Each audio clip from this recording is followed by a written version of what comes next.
క్రూరమైన జంతువు అంటాడు దానియేలు. అమ్మో, ఈ జంతువుని నేను ఇంతకుముందు చూసిన జంతువుల కంటే చాలా భిన్నమైనది, మహాఘోరమైనది, ఇనప గోళ్ళు ఇనప పళ్ళున్న క్రూర జంతువు బాబోయ్ అంటాడు దానియేలు. ఎప్పుడైతే ఆ దర్శనం చూస్తాడో ఆ సామ్రాజ్యం గురించి, ప్రపంచ సామ్రాజ్యాలను దేవుడు దానియేలుకి జంతువుల్లా చూపిస్తాడు.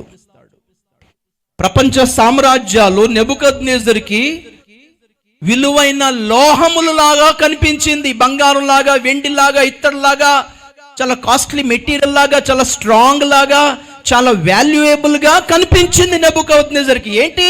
లోకపు సామ్రాజ్యాలు, ప్రభుత్వాలు. అదే దానియేలు ఎప్పుడైతే ఆ దర్శనం చూస్తాడో అవి జంతువులా కనిపించాయి. ఇప్పుడు చెప్పండి, మీకు ఎలా కనపడుతుంది లోక ప్రభుత్వాలు?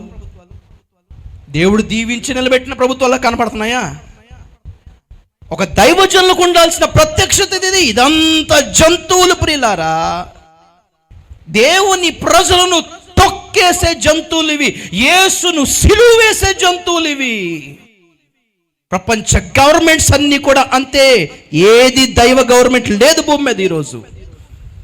1000 ఏళ్ల పరిపాలన వచ్చే వరకు దైవ ప్రభుత్వం లేదు. గుర్తుపెట్టుకోండి మాట. స్తోత్రం చెప్తాం కాబట్టి ఒకసారి. ఈవెన్ అమెరికా క్రిస్టియన్ గవర్నమెంట్ అయినా అది దైవ ప్రభుత్వం కాదు. రాసి పెట్టుకోండి ఇది.